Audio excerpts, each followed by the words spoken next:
Et oui, frère, je vais prêcher sur un tout petit détail. Au début, vous avez entendu 6 jours après. Ça paraît quand même un peu étonnant de donner une indication pareille dans un récit aussi important que la transfiguration. 6 jours après quoi? Eh bien, pour le comprendre, il faut d'abord resituer cet épisode de la transfiguration dans le cadre de la vie juive. Qu'est-ce qu'on sait de cette histoire? Eh bien, dans le récit que donne saint Matthieu, c'est sans doute le moment où le peuple juif se réjouit et fête la fête des tabernacles, la fête des tentes. C'était quoi la fête des tentes? C'était le fait que le peuple d'Israël, au désert, avait vécu sous la tente. Et que pour se rappeler cela, et ils le font encore aujourd'hui, si vous avez des amis ou des voisins juifs, vous pourrez remarquer, généralement sur le petit balcon qui est par exemple devant leur appartement, on voit tout d'un coup des branchages, etc. C'est une tente. Et ça s'appelle le Sukkot, ça veut dire c'est la fête dans laquelle on se met à l'abri sous les tentes pour indiquer la précarité de la vie qu'on a menée au désert. Autrement dit, c'est quand même assez intéressant, c'est 6 jours après où... Alors, comme la fête dure 6 jours, on ne sait pas si c'est 6 jours après le début de la fête ou après la fin de la fête. Bon, ça, c'est un autre détail. Mais en tout cas, c'est situé par rapport à la fête des tentes. Vous comprenez d'ailleurs pourquoi, après, dans la discussion qui aura lieu sur la montagne, Pierre dit on va faire 3 tentes. Mais qu'est-ce qui se passait?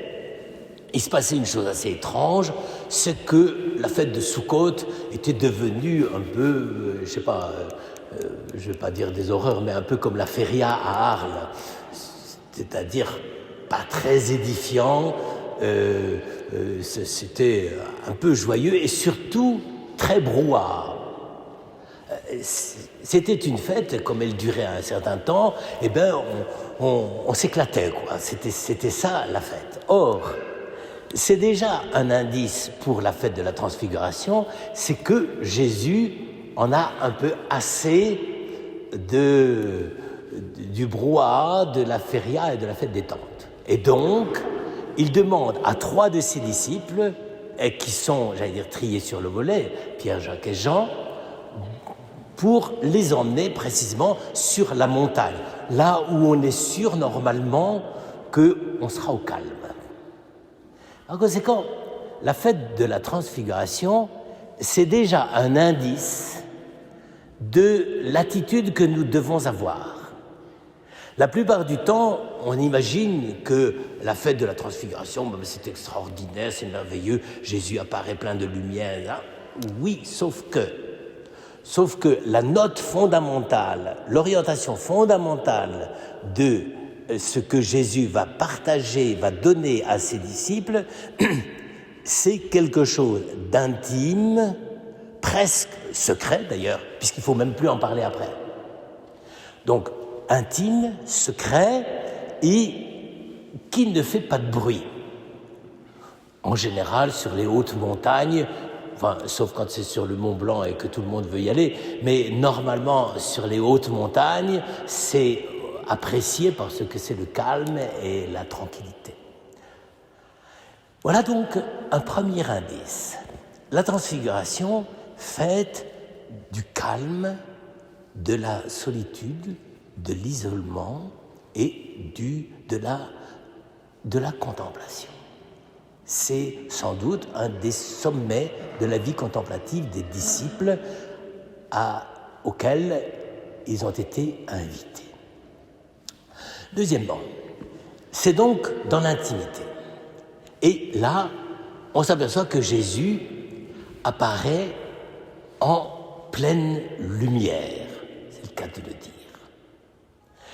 Et la plupart du temps, dans la tradition chrétienne, surtout sous l'influence, orientale, on a fait de cette fête une sorte de célébration de la beauté.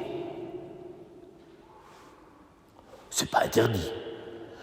Il suffit de regarder l'icône que nous avons au fond de l'église pour se rendre compte que la beauté est effectivement très inspiratrice et que, à ce moment-là, nous sommes invités à découvrir la beauté, mais là encore, quelle ambiguïté. Est-ce que c'est la beauté comme on va la chercher dans les musées, en se baladant d'un air un peu goguenard de tableau en tableau, en échangeant quelques remarques purement occasionnelles et un petit peu généralement à côté du sujet? Ou bien est-ce que la beauté c'est autre chose? Et là nous arrivons au cœur du problème. C'est vrai, peut-être, enfin quoi, c'est vrai, c'est pas sûr. Peut-être que Jésus est apparu plus beau que jamais, vêtu de lumière, et il y a beaucoup de gens, surtout des dames, maintenant qu'on fait des vêtements brillants et légèrement métallisés, beaucoup de dames qui aiment se laisser transfigurer par l'éclat des paillettes, n'est-ce pas? Mais avouez que ce n'est pas tout à fait la meilleure référence pour comprendre ce qu'est la transfiguration. Bon, donc, la beauté. Certes, on peut le dire, on peut se réjouir de ce que Jésus ait voulu à un instant célébrer, laisser transparaître en lui quelque chose du mystère de la beauté. Mais précisément, et c'est là que la transfiguration intervient de façon radicale dans notre manière de la comprendre, la beauté c'est quoi? Eh bien, je dirais que, hélas, la plupart du temps aujourd'hui, la beauté c'est ce qui se mange à la cuillère, comme on dit dans la sagesse lyonnaise. La beauté ne se mange pas à la cuillère. Eh bien, précisément pourquoi?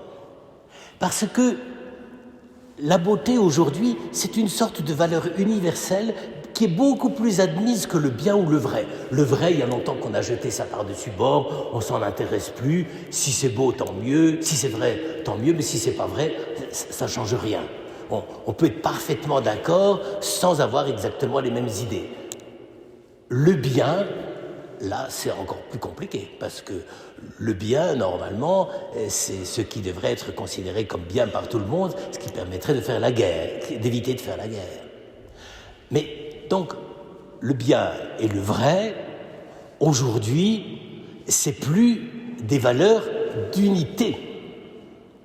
On n'est pas d'accord sur le même bien, donc on peut être en tension, en rivalité, en débat ou en dialogue, comme on dit, mais c'est un peu facile de voir les choses comme ça. Autrement dit, il faut reconnaître que dans notre culture actuelle, le problème du bien passe au second plan. Quel est le bien dans la façon de mourir? Ou mieux, regardez avec un peu de consternation la hauteur du débat sur ce sujet actuellement. Donc, on est là quand même dans un lieu même de désaccord. Et le vrai, comme je le disais, c'est encore plus évident. En revanche, la beauté, je veux dire, c'est pas très très difficile d'être d'accord là-dessus. C'est beau parce que ça me plaît. Et pourquoi ça me plaît? Si ça ne te plaît pas, ça fait rien, ça ne me gêne pas. Donc, le beau serait un moyen facile de nous enrouler dans la farine, de nous rouler dans la farine pour nous dire c'est beau parce que ça plaît. Et donc, plus ça plaît à plus de monde, plus c'est beau. C'est ce qui est exploité fondamentalement dans tous les clips publicitaires de la télévision. Il faut que ce soit beau, il faut que ça charme, ça plaît à l'œil. Alors, est-ce que Jésus a voulu ça? Est-ce qu'il a voulu nous apparaître comme la beauté? Personnellement, je le crois. Mais encore faut-il savoir comment comprendre et reporter le regard sur la beauté. Or là-dessus, il y a deux manières de voir. Ou bien la beauté, c'est ce qui nous fascine. Ça nous fait sortir de nous-mêmes vers un tableau, et c'est l'objet beau lui-même qui attire l'attention. Ça, c'est le truc classique. C'est-à-dire, je suis devant un tableau, je suis devant une statue, c'est beau. Pourquoi c'est beau? Ça me plaît. C'est-à-dire qu'à ce moment-là, la beauté apparaît comme une sorte de complémentarité entre ce que mon regard cherche et qui, la plupart du temps, ne voit pas de choses très très belles qui le satisfassent, mais en affinité, complémentarité, complicité entre mon regard et l'objet qui est là. Et donc pour nous, à ce moment-là, le problème du beau est réglé. Autrement dit, si Jésus est beau, c'est parce que c'est, l'Apollon de Belvédère. Il est très très beau, on s'émerveille. Et donc, les disciples auraient dû être là, fascinés, et Moïse et Élie aussi à leur manière. Donc, à ce moment-là, le beau donne l'illusion d'une sorte de plénitude parce que j'ai trouvé ce qui me comblait le regard. Or, je pense que c'est une définition, c'est une approche extrêmement suspecte de la beauté. Si la beauté est simplement ce qui me comble, ça veut dire que je mets tout le paquet sur l'objet et qui me fait pressentir la beauté. Or, le problème de la beauté, c'est que l'objet beau, la statue, le tableau, la scène, le film, la vidéo, peu importe, ça me reporte à autre chose. Le vrai problème de la beauté, c'est que normalement, en tout cas, toutes les grandes traditions artistiques, avant la tradition moderne qui là-dessus est un peu dissidente, toutes les grandes traditions artistiques ont essayé, et tous les grands artistes ont essayé de dire à travers la beauté quelque chose qu'ils n'arrivaient pas à saisir immédiatement. Autrement dit, la beauté, quand on le regarde vraiment, elle est ce qui éveille notre regard à ce qu'on ne peut pas saisir. C'est vrai que quand on réfléchit à ça, on est plutôt démuni. La beauté ouvre notre regard et même aussi notre affectivité et notre intelligence, parce que l'objet beau lui-même, normalement, il ne devrait pas arrêter notre regard sur lui-même. Il est beau parce qu'il nous dit quelque chose qu'on ne pourrait pas exprimer autrement. Et à ce moment-là, évidemment, la beauté, l'esthétique, comme on dit aujourd'hui, la beauté et l'esthétique, c'est ce qui est le premier pas vers une certaine transcendance. Ça nous fait aller au-delà. Aller au-delà. Alors évidemment, c'est très ambigu comme définition parce que précisément, l'au-delà va être lequel? En réalité, ça peut être n'importe quoi. Mais sur le fond du problème, c'est quand même que le fond de l'expérience esthétique, de la beauté, me dit, tu vois cela, est-ce que tu saisis ce qu'il y a, non pas derrière, mais qui l'envahit et qui veut se manifester à toi? Est-ce qu'à travers telle peinture de Van Gogh, à travers tel visage et portrait de Rembrandt, à travers telle ou telle scène de Fra Angelico qui est peinte à Saint-Marc, à Florence, est-ce que tu saisis ce qui est en jeu à travers tout cela? C'est l'expérience de la transfiguration. Et c'est pour ça que la transfiguration, j'allais dire, est une expérience d'une certaine façon anti-moderne. Car dans la modernité, ce qui fait l'intérêt pour le beau, c'est précisément que, comme je disais tout à l'heure, on croit qu'on peut manger à la cuillère. On croit qu'on peut s'en emparer, le saisir. D'ailleurs, il n'y a rien qu'à voir la manière dont sont cotés les tableaux. Là aussi, la marchandisation des œuvres d'art est très très révélateur de notre pensée moderne. Il n'y a plus de gratuité. Combien ça coûte? Et donc, je mets la main sur une œuvre avec le fric que j'ai. Mais précisément, je peux être un collectionneur absolument fortuné et absolument insensible à la beauté. J'ai ça comme des valeurs, et je me souviens d'un spécialiste de marchand de peinture qui me disait que depuis la crise du pétrole, eh bien, les prix des œuvres d'art avaient augmenté. Bah, c'est comme ça. C'est quand même un peu incroyable que les Cézanne et les Van Gogh voient leur cote monter simplement parce que il y a plus d'argent en circulation. Alors vous voyez, frères et sœurs, c'est exactement ça le problème. Quand Jésus apparaît, où est ce qu'il faut voir? C'est l'insaisissable, c'est la nuée. Voilà le but. Jésus ne veut pas être vu lui-même, il veut être vu dans la nuée. Et comment réagit Pierre et les deux autres disciples? Faisons 3 tentes, c'est-à-dire construisons des petites baraques comme on fait dans la tradition de la fête de Sukkot, pour rendre la beauté saisissable, manipulable et transposable. C'est-à-dire que d'une certaine manière, comme le disent les évangiles, il ne savait pas ce qu'il disait.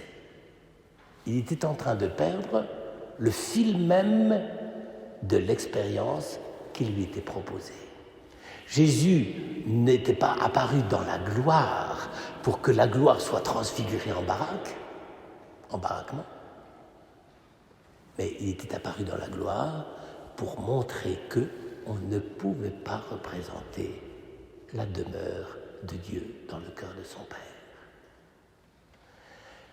Je crois que la plupart du temps, l'expérience de la beauté telle que l'a cultivée le christianisme a été fidèle à cette orientation. Aujourd'hui encore, je pense que devant des chefs-d'œuvre authentiquement religieux, nous devons nous sentir démunis. On ne peut pas dire que c'est le chef-d'œuvre lui-même qui s'impose. C'est le chef-d'œuvre avec ce qu'il dit, avec ce qu'il fait voir, avec ce vers quoi il conduit. C'est toujours l'histoire du proverbe chinois. Quand le doigt montre la lune, l'imbécile regarde le doigt. Alors ne regardons pas les doigts de nos mains.